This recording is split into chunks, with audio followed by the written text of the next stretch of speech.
the only way to fail is to actually quit. If you dedicate, if you believe that you can truly make money doing this, you are going to show up. You are going to go all in on the vision and on the dream. And I can promise you, the actions that come from embodying the person who has a boom in business look a lot different than the person who is wondering if they can actually make money, questions if they're qualified, and has this weird belief that nobody wants to work with me. If any of these fears are stopping you from even getting started, it's those fears you need to work through first. Hello, everyone, and welcome back to another episode of Six Figure Certified. I'm your host, Liv Chapman. I'm the co-founder and CEO of IGC Coaching School, where we help ambitious women turn their purpose into profit and ultimately have successful coaching businesses. Today's topic is very, very important because I'm going to teach you 4 things that you can stop doing today in order to actually get hired, to get your first client, to get your business up and running. These are 4 things that are not so tangible. Like if you go and Google how to get my first paying client as a coach, you are probably going to see a lot of how-tos, marketing, networking, selling, all of those action items. But if you don't clear these blocks that I'm about to share with you today, then none of that strategy is going to work. So you're going to want to clear these things first. They're often underlying fears that kind of sabotage any of the action that you're going to take, and you've got to get rid of them if you actually want to get paid. So the very first thing that you are kicking out of your vocabulary in order to be a successful coach is the fear or the belief that you are not qualified. Are you qualified? Genuinely, you do need to ask yourself that. The coaching industry is kind of the wild, wild west. There's not really any rules. There's not really any regulations. And pretty much anybody can slap coach on their Instagram bio and start selling coaching services. Now, of course, we don't recommend that. We believe in getting certified. We believe in training. We believe in being really, really great at what you do in order to be successful at it. Like, duh, it's literally any industry. And I know what you're thinking. Oh, but some people. The few people that got, social media famous or whatever, those are exceptions often. Those are not the rule. It's not the norm. If you are counting on virility or fame to grow your business, then you're going to need a very substantial marketing budget, or you're going to need very famous friends. And if you have those, you don't need this video probably. But if you don't have those, then you're going to need a little bit more strategy, a little bit more day-to-day how-to, and you're going to need to be qualified. Here's the thing. If you are actually one of the wonderful humans who are trained, who are certified, or who are going through a coaching certification program, you are, give yourself a pat on the back, likely a lot more freaking qualified than half the people on the internet. So there's that. If you have years of experience, if you have a ton of professional experience in a related field, if you have people who are often coming to you for advice and saying how great you are, all of these things matter. Life experience matters. But if there is part of you that is feeling unqualified, that is absolutely blocking you from being taken seriously and ultimately getting hired. So you don't have to go to college and get a 4-year degree or an advanced degree to become a coach. You do need some training. It is a skill. It is not something that just because you're great at giving advice, you technically know how to do. Now, there are going to be people that say that's not true. I can do whatever I want. I can coach whoever I want. Legally, you're right. But is that happening if there is part of you that feels unqualified for the job? That's something that only you can answer. But if there is an inkling of your being, if there's any part of you that is questioning how legit you actually are, how qualified you actually are to be a coach, you either need to go learn the skills and get training and certification, or have some or take on some clients or pro bono clients and see if you can actually help them create results.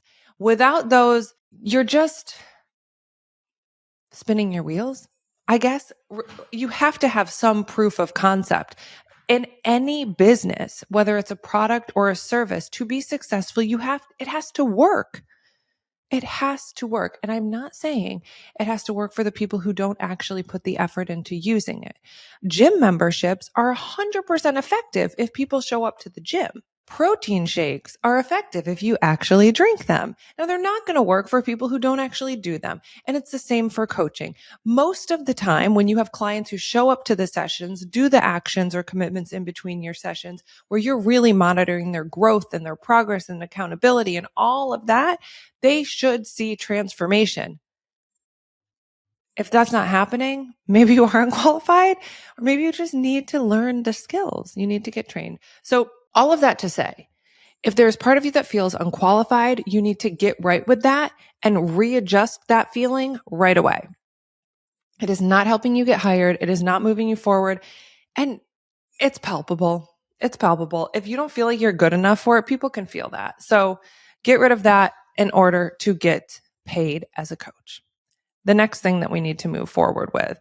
Also, I know I'm getting ahead of myself, but when you feel qualified, you are going to feel way more confident to post on social media, to reach out to leads, to show up at networking events, to pitch yourself to whatever speaking events or community groups or workshops or whatever it is. You need to embody that feeling of I'm the freaking best. That's when all of those actions, all of those strategies that you Googled actually are effective. Next one. The second fear, no one wants to work with me. First of all, I think you need a little self-love practice there. What had you becoming a coach with a belief that no one wants to work with you?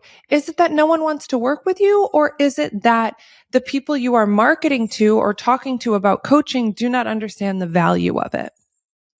That is something for you to think about. What if you put yourself out there and you get crickets? What if you put yourself out there and no one buys? That is not a reason to give up. That is a reason to look at what isn't working about this. Is it the messaging? Are you being awkward? Let's be straight up. You know people who are awkward on the internet, especially.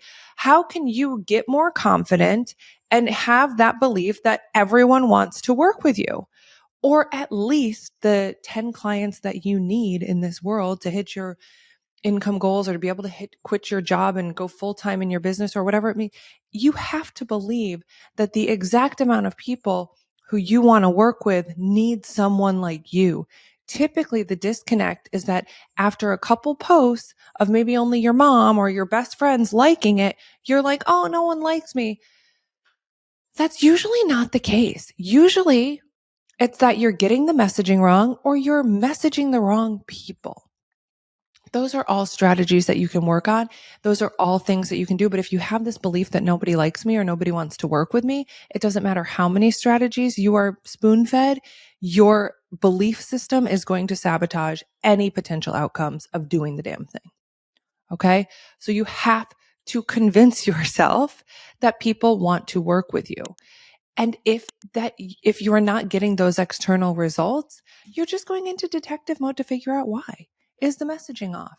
Do I need to shift my being? Do I need to shift how I speak about what I do? Are people genuinely clear on the transformation that my coaching provides?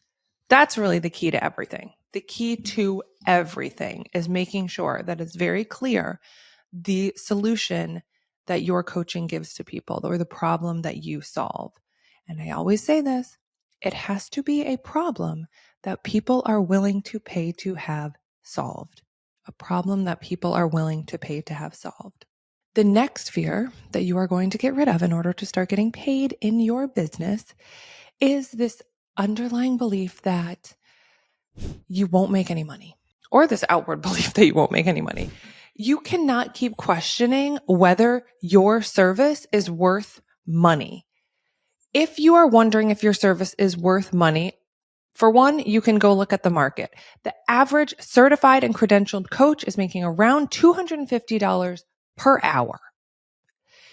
If there is part of you that feels unworthy of that, what is it? Are you actually trained? Are you legit? Do you have experience? Are you certified? Are you credentialed? That can be part of it. The other part of it to consider is, did you go into this with more of a hobby mindset, a little bit of a dabble? Are you dabbling in coaching to see if maybe this could be a thing that you do, but you don't really know? So you haven't fully, you haven't went all in on it. You still have a plan B, or maybe you're actively living in the plan B. But if you're dabbling or testing things, you need to expect to get dabble results, test results. You're not going to get the full result of everything that you want if you're not going all in. And I shouldn't even have to explain that. But if you truly want to be paid and paid well for the work that you do, then you need to put that level of intention, that level of work, that level of time, that level of energy into it. You cannot expect to be paid a 6 or 7 figure salary when you are doing minimum wage level work on your business, meaning a few hours here, a few hours there, not really sure what to do. That is not going to be effective.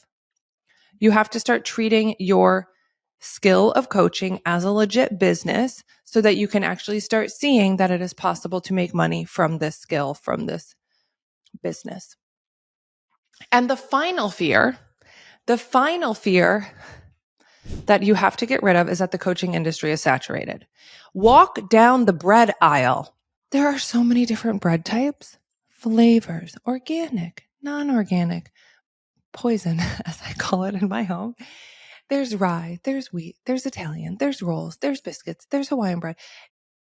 Every industry has a lot of options. You have to make it so clear on how you stand out and what you provide that people looking for exactly that can walk down the coaching aisle, AKA typically social media, and say, that's the one I want. That's the one I need. So your goal is not to focus on what she's doing, what he's doing, what they're doing, but they're already famous and somebody more famous is doing what I want to be doing. Cool. Let them be your virtual mentor. Learn from them. Take their advice. Watch how they move. Watch how they show up. Watch the content they create or the actions that they take in their business, but do not let another person in a similar niche make you feel like you can't be in a similar niche. There's probably 50 different white breads in a bread aisle, and they're all there because someone is buying them. You have to release this crowded coaching industry. When I go to a social event or when I go to, let's be honest, like a bar or something, if I tell people what I do, they are so curious. They don't know anyone who does what I do. They barely heard of that. You have to answer a lot of questions because there's a lot of misconceptions about the internet. But they are not inundated with a news feed full of coaching ads if they're not in the coaching industry. They're not inundated with a ton of suggested followers who are trying to sell you coaching. That is what you're getting on your social media because you're in this industry or you've been researching this space. You have to remember normal people are not getting inundated with the same stuff you are. These are just some practical things that I'm offering you so that you can start breaking up that belief that the industry is saturated. It is not helpful. And listen, every day a new star is born. Every day a new star is born in the coaching industry, just like any other industry.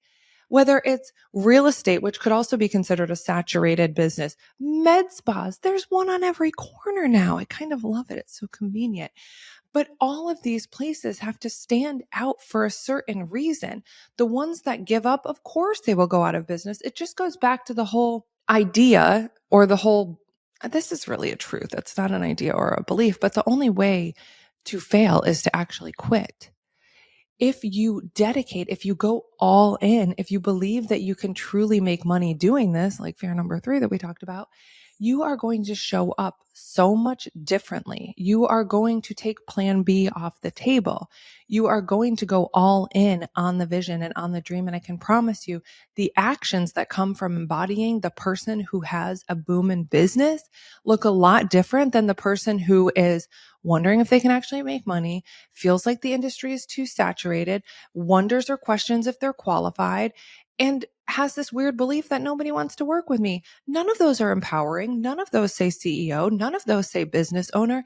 And quite honestly, none of those would make me want to hire you. So the message today is all of that strategy, which I have tons of videos on different strategies you can take and how to run your coaching business in 10 hours a week, right? Or how to get your first paying client, exact actions that you can do. But if any of these fears are stopping you from even getting started, it's those fears you need to work through first. And that starts by reframing your situation, getting out of your way or getting out of your head, getting surrounded by people who believe in you. Don't work in a vacuum in your business. Get supported, get in community. We have a beautiful community at IGC of coaches who are in training, out of training, who have been in business for years. You can learn more about that at innerglowcircle.com/membership. It's an extremely low cost membership for coaches who just don't want to be working alone and let all of those negative thought spirals run their business. When what should be running your business is how amazing the transformation that you create with your clients is, how amazing your coaching is, how much of a leader you are, and how much the world freaking needs good women who do good work in the world. I hope this was helpful for you. If you know a new coach or someone who's dabbling in the coaching industry, but you know that they would freaking kill it if they went all in, please send them this video and maybe save this one or like it so you can come back to it on those days when you're questioning everything, which also is normal. I'll talk to you next time.